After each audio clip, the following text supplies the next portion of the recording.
권영철의 와이뉴스 듣겠습니다. 보도국의 권영철 선임 기자 나와 있습니다. 어서 오십시오. 안녕하십니까. 자, 오늘 어떤 얘기 준비하셨습니까? 자원외교 국정조사와 관련된 얘기를 준비했습니다. 예. 어제 이제 국회 해외 자원개발 국정조사 특별위원회가 예비조사에 들어갔죠. 그렇지만은 기관 보고 정인 채택을 두고 여야 간 입장 차이를 보이면서 난항을 겪고 있습니다. 특히 국정조사의 핵심인 이명박 전 대통령의 정인 채택 문제는 논의조차 하지 못하고 있는 상황입니다. 예. 그래서 MB 정인 채택 외에 새누리당은 결사 반대하나 이런 주제를 정해봤습니다. 지금 전국이 워낙 얽혀 있고 여당은 원내대표 선거, 야당은 당대표 선거로 굉장히 복잡하잖아요. 그래서 이 국정조사 특위가 가동은 되고 있는 것이냐 이런 궁금증이 있습니다. 사실 가동이 되고 있다고 하기에는 어려울 정도로 미미한 단계입니다. 예. 국회가 지난해 12월 29일에 자원외교 비례역에 대한 국정조사 요구서를 의결했죠. 이미 이때부터 100일간의 일정은 카운트에 들어갔습니다. 예. 이미 한 달 가까이가 지났죠. 그렇지만은 아직까지 기관 보고의 정인 채택 문제조차 여야 간 합의를 하지 못하고 있습니다. 이게 새누리당 권성동 의원이 전직 사장들에 대한 정인 채택을 반대하고 해외 출장 중이어서 지금 개점 휴업 상태 이렇게 얘기할 수 있겠습니다. 개점 휴업 상태다. 네. 2월 9일부터 이제 기관 업무 보고인데 아직 지인 채택도 그럼 합의 못했다는 거 아닙니까? 사정이 그렇습니다. 지난 22일 날 이제 여야 간사 간 협의를 했는데 정인 채택 문제는 협상을 했지만은 합의를 못했습니다.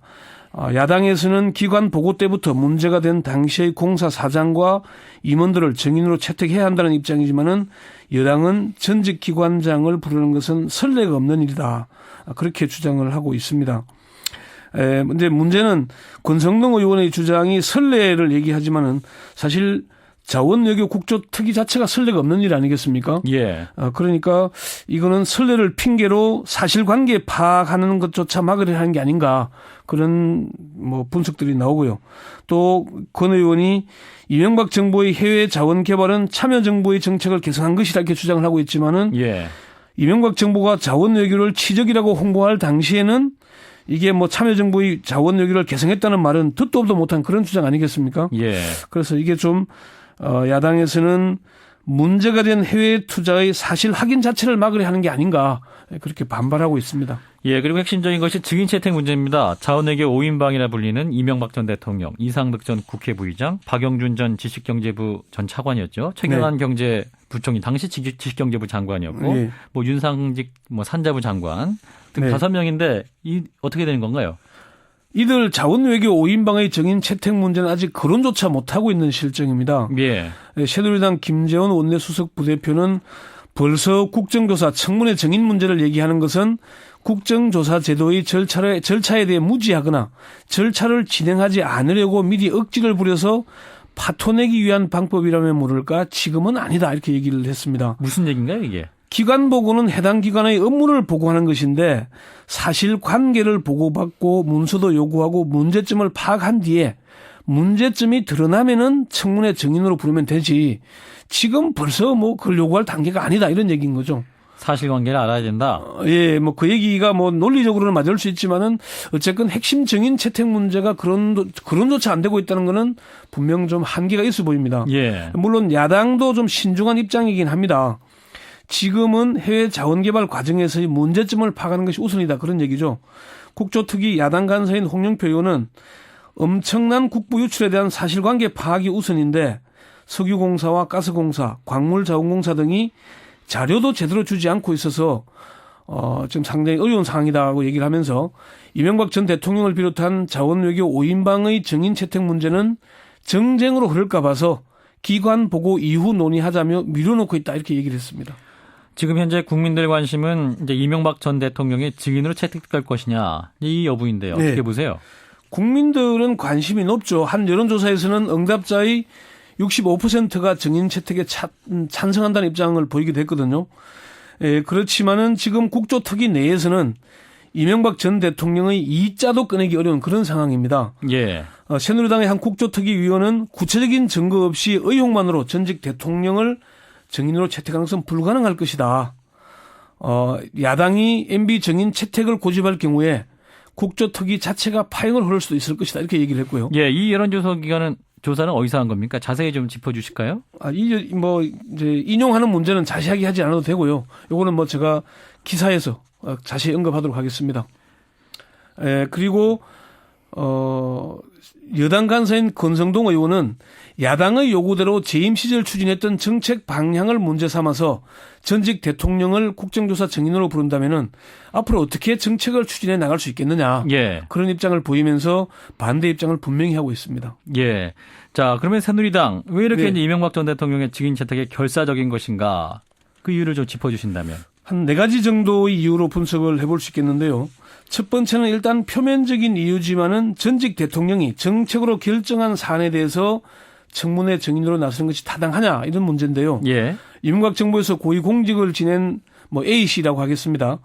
자원 외교 정책 자체를 문제 삼아서는 안 될 것이다. 우리나라는 자원 외교를 할 수밖에 없고 대통령이 큰 틀에서 정책을 결정하는데 그걸 문제 삼는 건 타당하지 않다 이렇게 얘기를 했습니다. 예. 두 번째는 전직 대통령에 대한 정치적인 공격은 받아들일 수 없다는 그런 취지입니다. 새누리당의 한 특위위원은 야당이 국부 유출에 초점을 맞추는 것이 아니라 혹시라도 검은 돈이 MB 진영에 흘러간 것이 아닌가 거기에 집중하는 것 같다면서 예. 구체적인 증거 없이 의혹만으로 정치적인 공세를 취하려 한다면은 여기에는 응할 수 없을 것이다.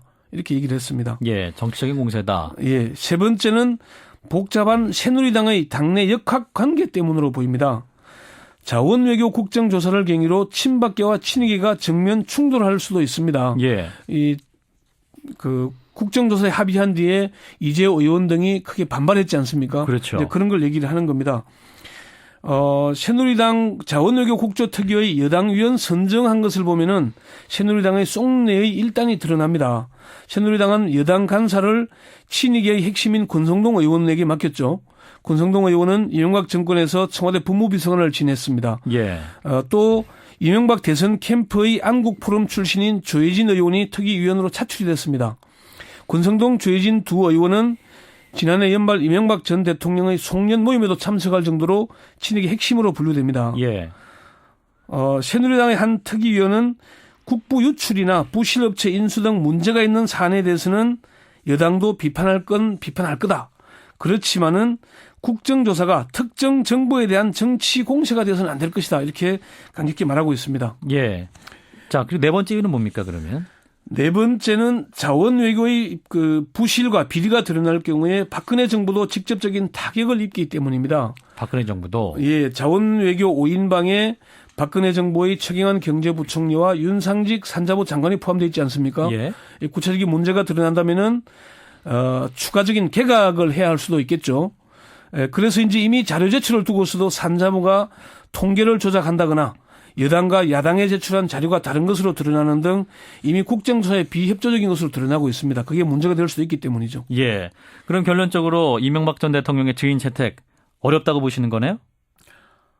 지금은 조금 판단하기가 이런 것 같긴 합니다만은 사실 예. 불가능하다고 보는 게 맞지 않겠나 싶습니다.